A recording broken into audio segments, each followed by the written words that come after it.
Bring you latest pictures and bring you up to date with the King and Queen. 4-day state visit to Kenya today. And it's been overshadowed by calls for an apology for abuses committed during British colonial rule. King Charles said that he felt the greatest sorrow and deepest regret for atrocities suffered by Kenyans during their struggle for independence. But some are saying this isn't a full apology. We get these arguments now all the time. We've got these pictures, guys. Right, these pictures are coming, these are the latest pictures coming in from Nairobi. Yes, Queen Camilla has been seen out and about this morning. She's been meeting with members of the public at the Kariakor Commonwealth War Graves Cemetery during the state visit. You can just make her out. Oh, that's the King, in fact, this morning, shaking hands and greeting people. We believe Queen Camilla has been out and about as well. You look terribly nice. You look very, very well. You ever spoken to him? I've not... well, yes, I have. An informal chat, not sort of a formal one, as a reporter. He commented on the microphone I was holding. I thought he had very good new sunglasses on, Katie Nicholl, who's here as our royal expert on these things. Did you see these sunglasses that he was wearing? These were definitely Do you know what?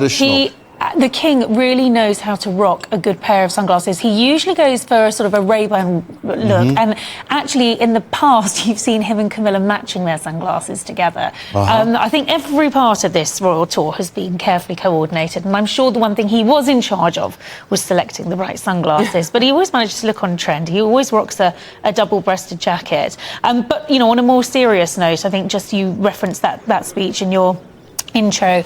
It wasn't an apology for the suffering during the emergency back in the 50s, of course, during the reign of his late mother, who he acknowledged also in that speech.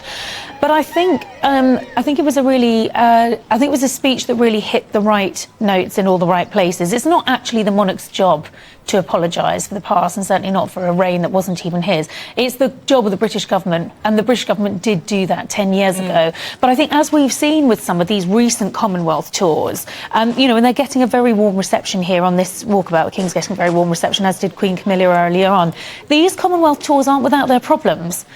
Because the history is often so problematic, and I think the royals play quite an important role in that sort of special diplomatic relationship that often politicians can't do. Yeah, and I think he struck a very diplomatic note last night. As you say, stopping short of an apology, you know, you clearly feel that was the right thing to do. And he did express what appeared to be genuine remorse. Well, he did. I mean, he talked about his sorrow and deepest regret. He spoke about the abhorrent and unjustifiable acts of violence and said there was no excuse for them.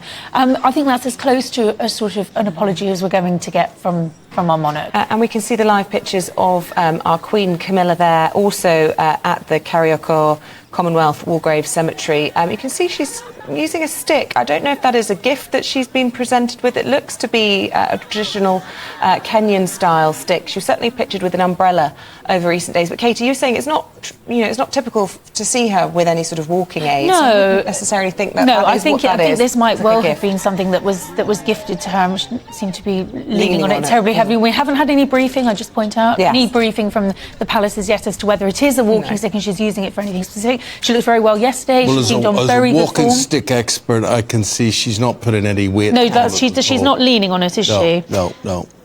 She looked very well at the state dinner last night. I mean, I have to say, this is a busy tour. I've done a lot of these tours. Obviously, I'm not in Kenya at the moment. But they're packing in up to 7 engagements each day. That's more often than what we do when we're with the Prince and Princess of Wales. It's a busy, action-packed 4-day tour, and it will leave them pretty exhausted by the end. Let's not forget they're in their mid-70s, an age when most people are putting their feet up, and here they are, travelling around. It's an important tour. It's their first tour to a Commonwealth country. And, you know, I think you're going to see a busy agenda. They've got a lot on the timetable. And they've got the tricky stuff out of the way early, I suppose. They have. I would have said that. Really relax and enjoy. I think it's a donkey sanctuary or something they're off to see. Yes, they're going to see elephants. They're going to go and see an elephant orphanage. They've got a trip, because obviously conservation and the environment is big on this issue. Young people's big on this issue. Yesterday, the King spent time with the Prince's Trust, the international wing of the Prince's Trust, which has helped hundreds of thousands of young Kenyans. So I think you're going to see sort of all their causes and the things that they champion reflected in this tour. That's really important.